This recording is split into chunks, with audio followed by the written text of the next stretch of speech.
The Mask of Innocence. Ted Bundy. The terrifying reality of Ted Bundy is not simply the horrific catalog of his crimes, but the devastating contradiction of his persona. He was not the monstrous figure of popular folklore lurking in the shadows.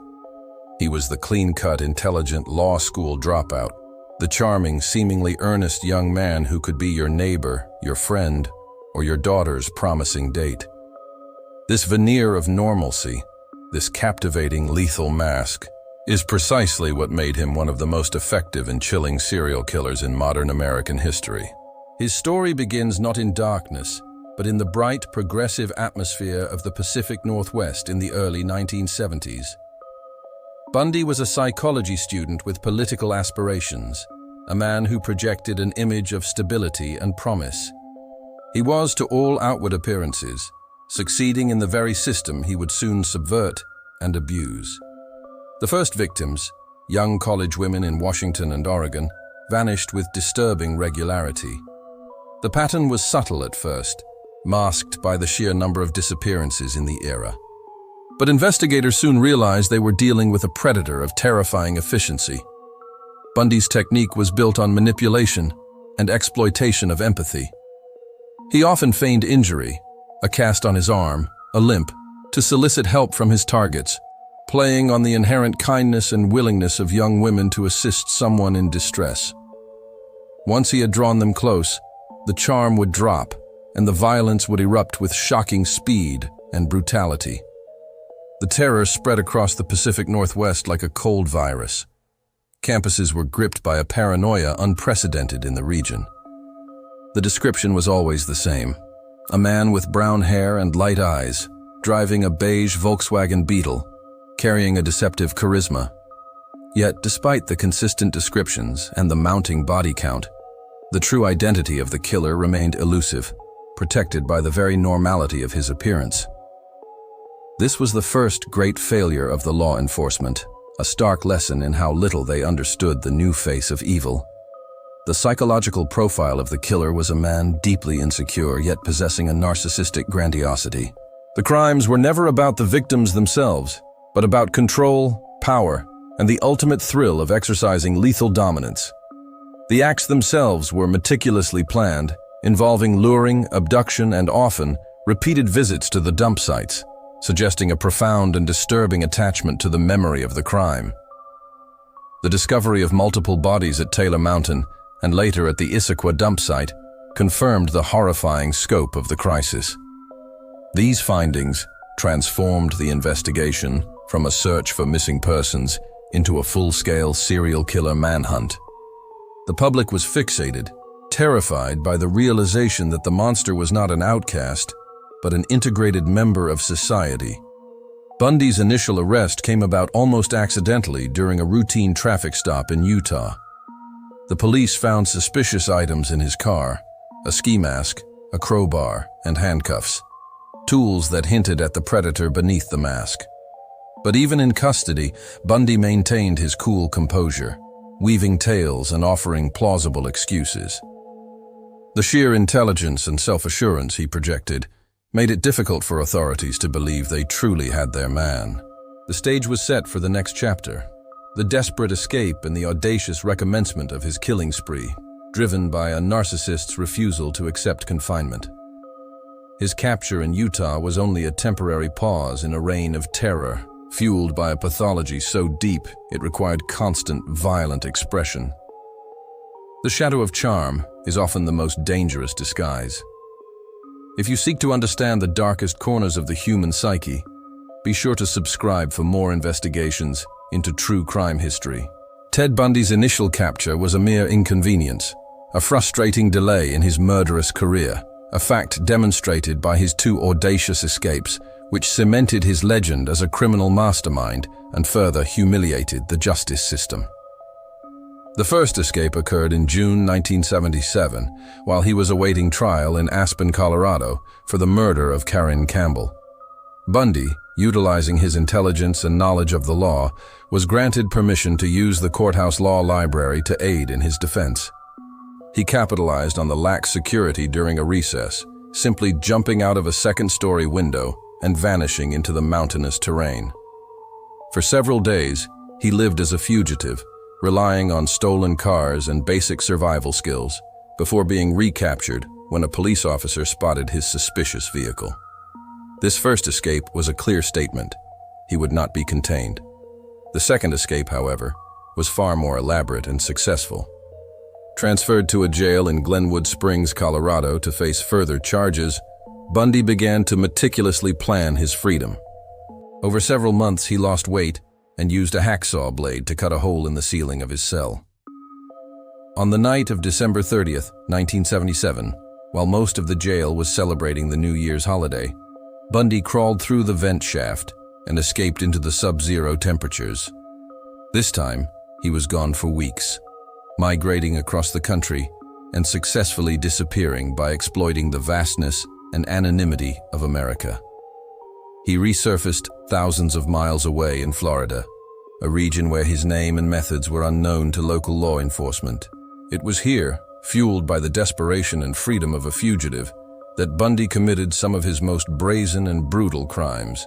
The turning point of his Florida spree, and perhaps of his entire career, was the attack on the Chi Omega sorority house at Florida State University in Tallahassee on the night of January 15, 1978. It was an attack of breathtaking arrogance and savagery. Bundy, armed with a makeshift weapon, entered the house and assaulted 4 women in their beds within a matter of minutes, leaving 2, Margaret Bowman and Lisa Levy, dead, and 2 others gravely injured. The scene was chaotic, bloody, and terrifying. The audacity of the crime, committing multiple violent assaults in a house full of sleeping women, demonstrated a terrifying escalation of his pathology. Later that same night, he abducted and murdered 12-year-old Kimberly Leach from her junior high school in Lake City, the final confirmed murder of his spree. The Chi Omega murders were the key that finally allowed law enforcement to connect the dots. The brutality and sexual nature of the attacks, coupled with the detailed pattern of breaking and entering, provided the specific evidence needed to link the crimes to the escaped killer. Bundy was captured for the final time on February 15, 1978, in Pensacola, Florida, during a routine traffic stop after he stole a car. This time, the arresting officer recognized the notorious name. The search for the charming killer had ended, but the legal nightmare was just beginning. His escapes, rather than earning him freedom, had merely led him to a final deadly outburst that provided the unequivocal evidence needed to convict him, moving the narrative from a series of mysterious disappearances to a trial by media. The trail of broken promises and broken bodies spans states and years. If you want to follow the grim legal battle that finally brought this predator down, subscribe now to continue the investigation. The trials of Ted Bundy were not just legal proceedings, they were a global media spectacle, a terrifying convergence of celebrity, true crime, and legal drama that defined the genre for decades. Bundy, utilizing his brief experience in law school, made the shocking and ultimately self-destructive decision to represent himself. This choice transformed the courtroom into a stage where his narcissistic need for control and attention could be fully expressed. His theatrical performance was a double-edged sword. It both captivated the press and the public while simultaneously alienating the judge and jury. The first trial, concerning the Chi Omega murders in Miami in 1979, was a circus. Television cameras were allowed in the courtroom, giving Bundy the spotlight he desperately craved. He cross-examined witnesses, including surviving victims, with a bizarre mix of lawyerly detachment and personal intensity. At one point, in a moment of utter surrealism, he proposed to Carol Ann Boone, a former colleague and longtime admirer, while she was on the witness stand, leveraging an obscure Florida law that validated the marriage if a judge was present. This act of performative normalcy in the midst of a capital murder trial underscored the profound pathology at play. The prosecution, led by State Attorney Larry Simpson, presented overwhelming evidence that linked Bundy to the Chi Omega crimes, including bite marks left on the buttocks of victim Lisa Levy. This forensic evidence, a landmark use of odontology in a criminal case, was particularly damning. The impression left by Bundy's irregular teeth was unique, and matched the evidence with devastating certainty. The prosecution methodically dismantled his facade of innocence piece by piece, exposing the premeditation and the sheer brutality that lay beneath the charm. Bundy's self-defense was often incoherent, focused more on grandstanding and confusing procedural matters than on mounting a genuine defense against the evidence. He seemed less concerned with winning and more obsessed with directing the narrative, ensuring that he remained the central, most compelling character in his own tragedy. The jury, however, saw through the performance. Ted Bundy was convicted of 2 counts of first-degree murder for the Chi Omega victims and 3 counts of attempted murder, and was sentenced to death by electrocution. But the legal maneuvering did not stop there. The second trial, held in Orlando for the murder of 12-year-old Kimberly Leach, was equally intense. The evidence here was circumstantial but powerful, linking a hair found in the stolen van he drove to the victim and the victim's remains. Again, Bundy insisted on controlling his defense, continuing his bizarre spectacle of arrogance and self-sabotage. He was again found guilty and received a second death sentence. The trials served as a horrifying public dissection of the killer's mind. The fear he generated persists in the popular consciousness, serving as a dark, cautionary tale against judging a book by its cover.